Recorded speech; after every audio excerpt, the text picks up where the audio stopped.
most meetings suck.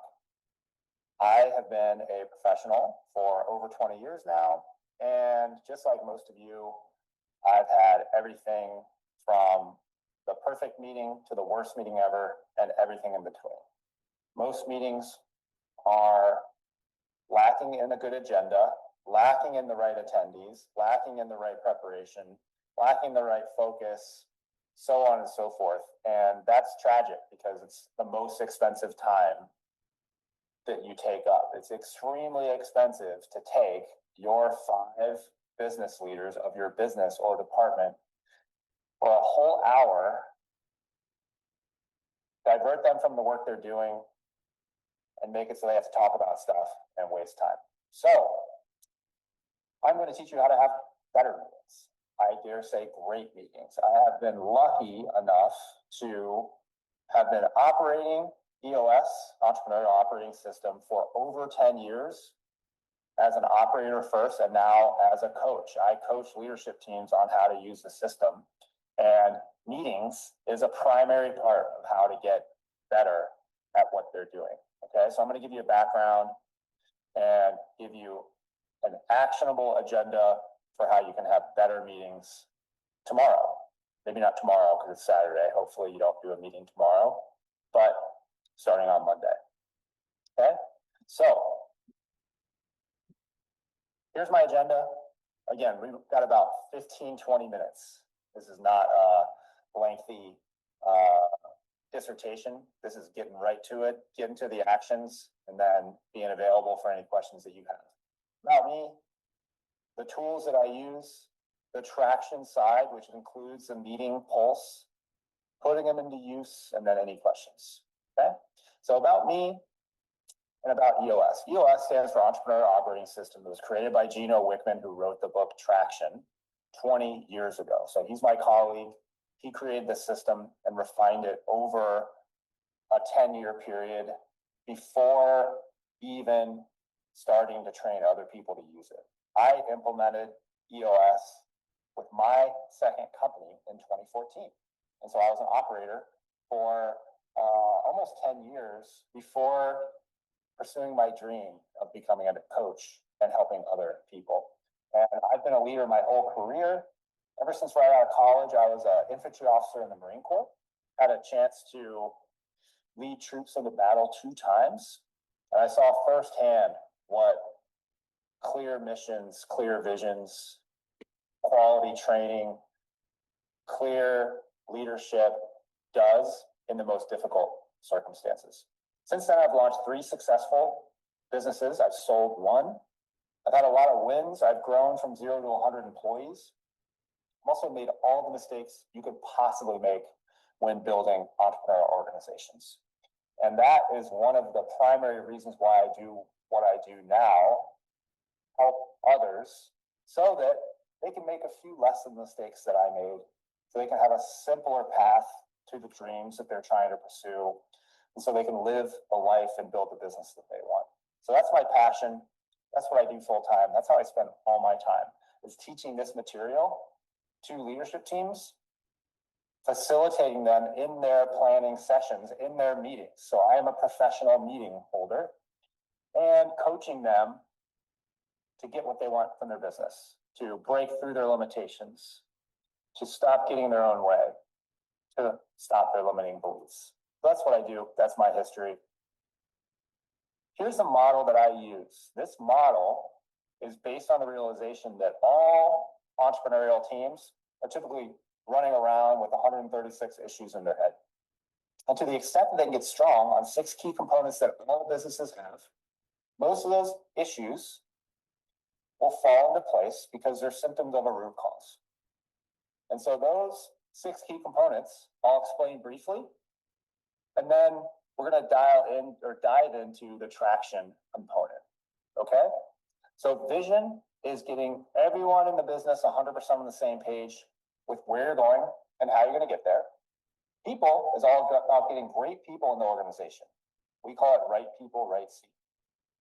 Data is using facts, figures, and objective information to run the business, as opposed to feelings, egos, and emotions, which is how most businesses are run. And we say when you get strong on vision, people, and data, your organization becomes more transparent and all your challenges, problems, and obstacles become clear. And that gets us to issues, which is having a discipline and a way for bringing all those challenges to a place where they will get solved for the greater good of the organization forever. Process is all about doing the right things in the business the same way every time. That creates scalability, increases profit, and makes it more fun to operate. And then traction, last but not least, is bringing your vision down to the ground and executing with discipline and accountability. We say vision without traction is hallucination. Okay? And so when I tell clients and you with your business, your job is to get strong on all 6 key components. We say 100% strong, knowing that 100% is a utopia that no one ever gets to because things are always changing.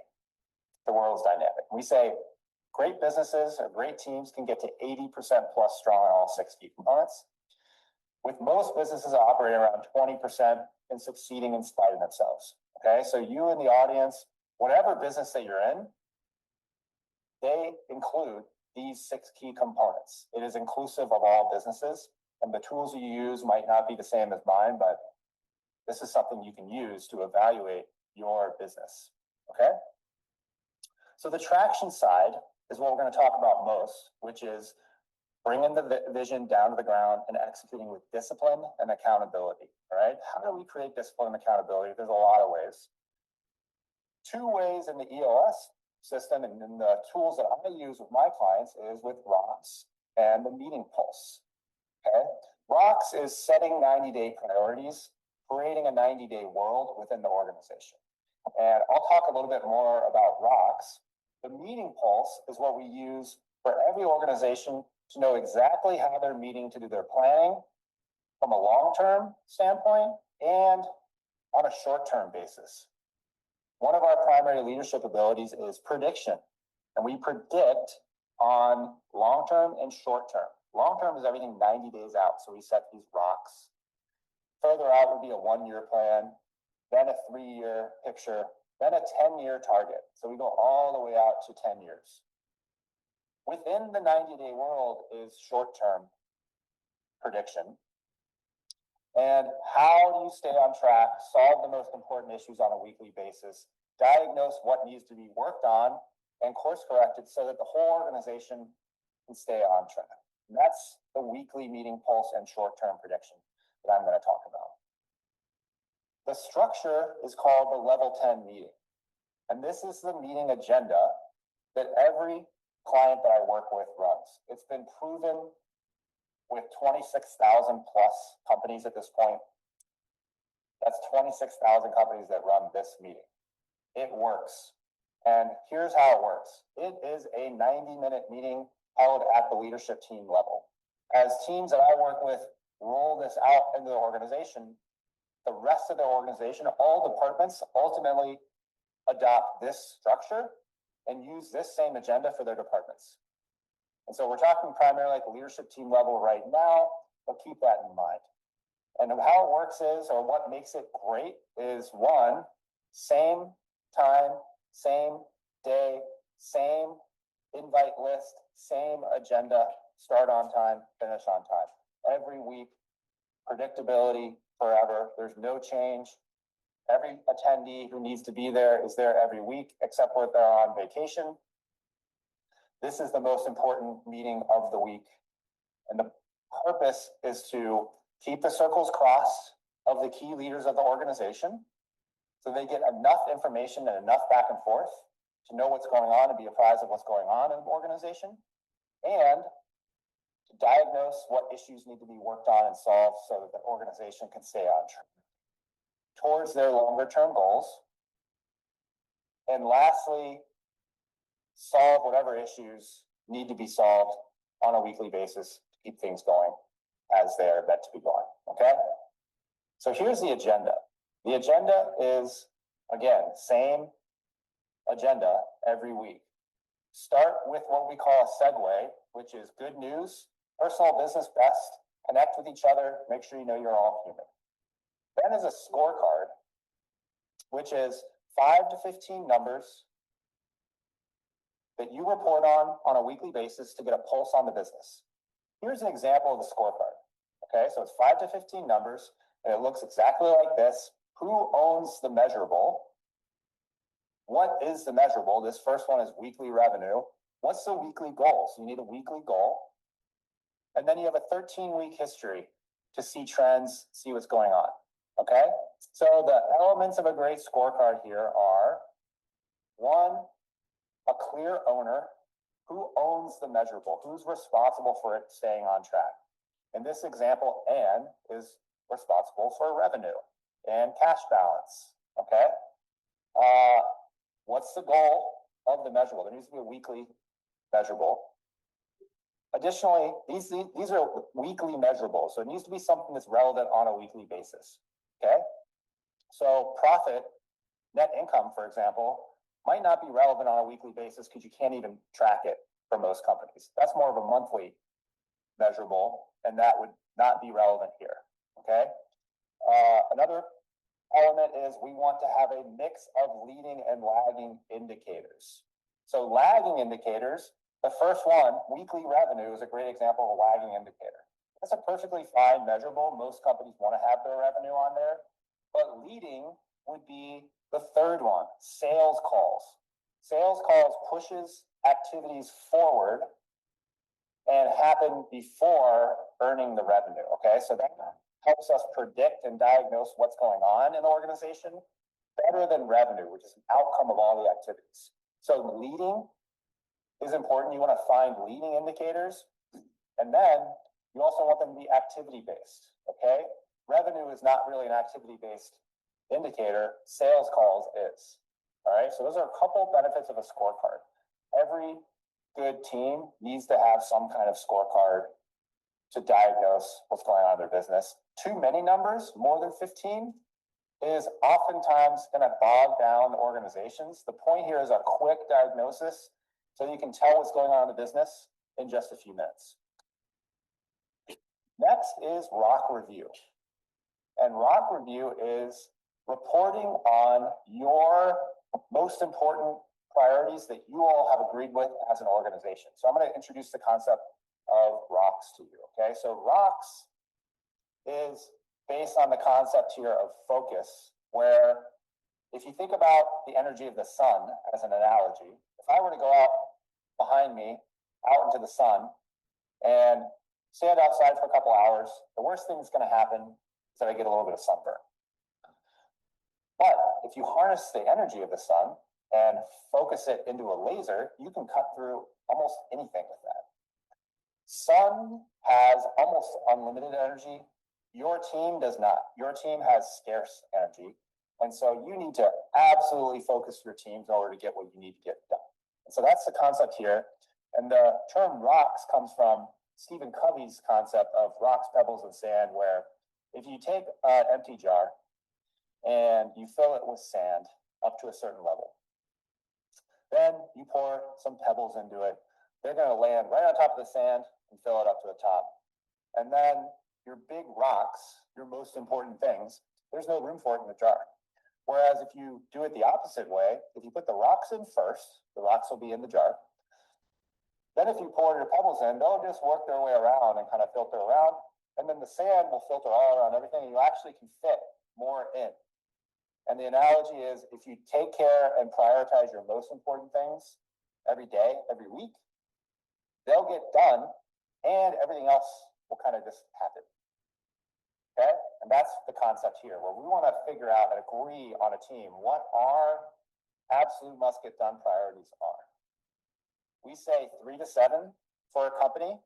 This is a small business, 10 to 250 employees is the number that we're talking about. 3 to 7. Less is more, because if everything's important, nothing's important.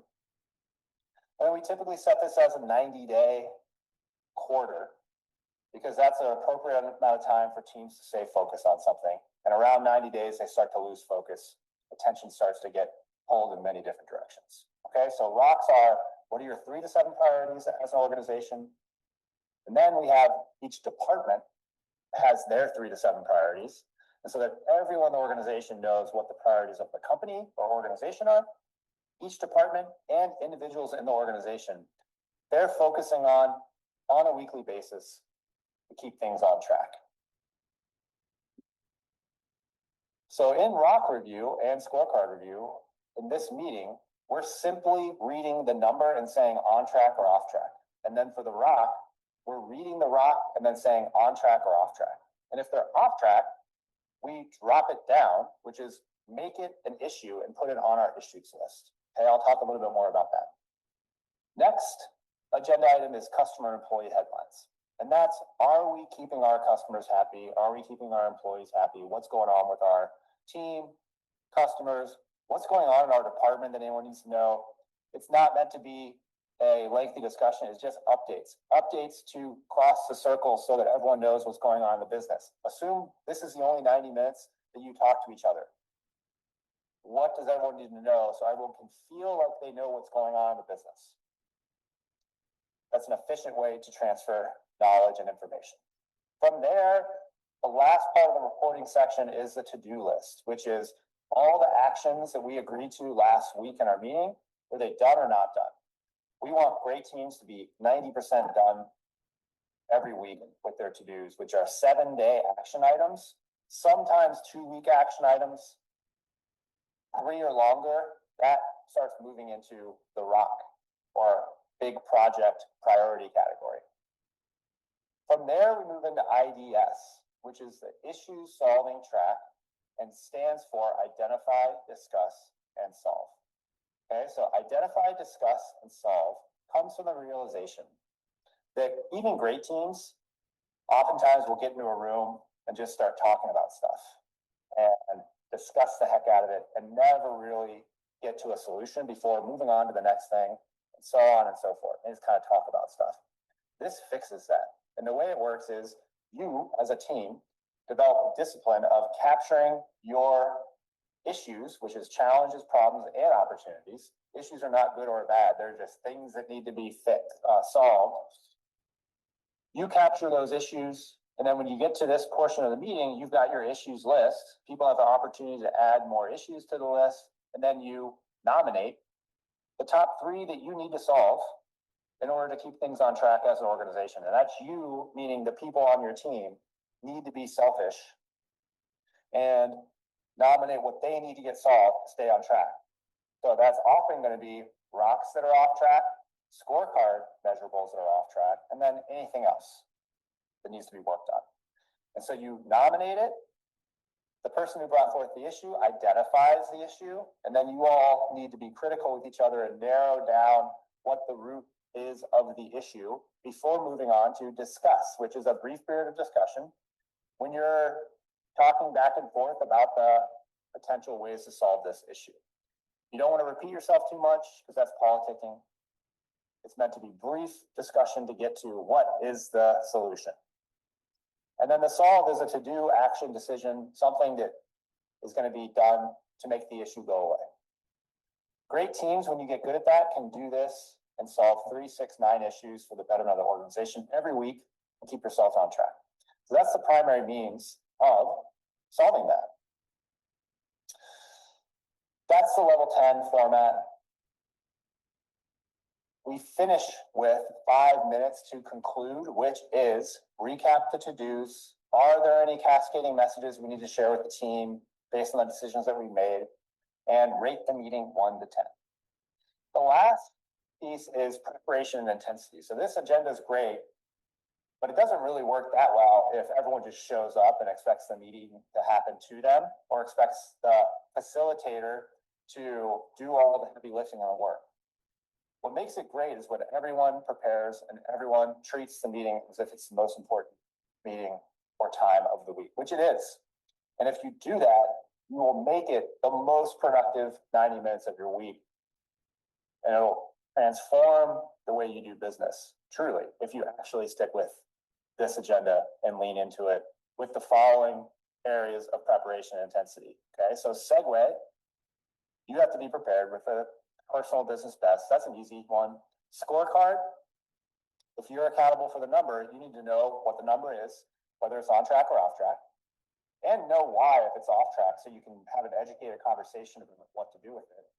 Rocks, you need to be focusing on your rock every week and show up knowing whether it's on track or off track. Headlines, you need to be prepared with headlines to share with your team to keep everybody apprised. To-dos, you have to do the work to complete your to-dos and know whether it's done or not done. And then issues, you got to be ready with issues to add to the list, know what you need to work on and need help from the team in order to keep things on track in your department, and know what you need to prioritize and talk about. Okay, so that kind of preparation doesn't require a lot of time, but it requires focus. You have to be prepared mentally for this meeting. This is an active team meeting. No one should be sitting back and letting the meeting happen to them. That intensity, if you bring that to these meetings, demand this agenda or an equally good agenda, I like this one, is how you have great meetings and you get more done in an organization. I guarantee you, teams that take this seriously do not tell their partners, spouses, friends that their meetings suck. I bet they say they have great meetings because they have less meetings, they get more done. They're highly productive, they're challenging, and they get them what they want from their business. So that is exactly 22 minutes, like I said. That's the level 10 meeting. That's how we increase traction in companies that I work with. I'm available at any time.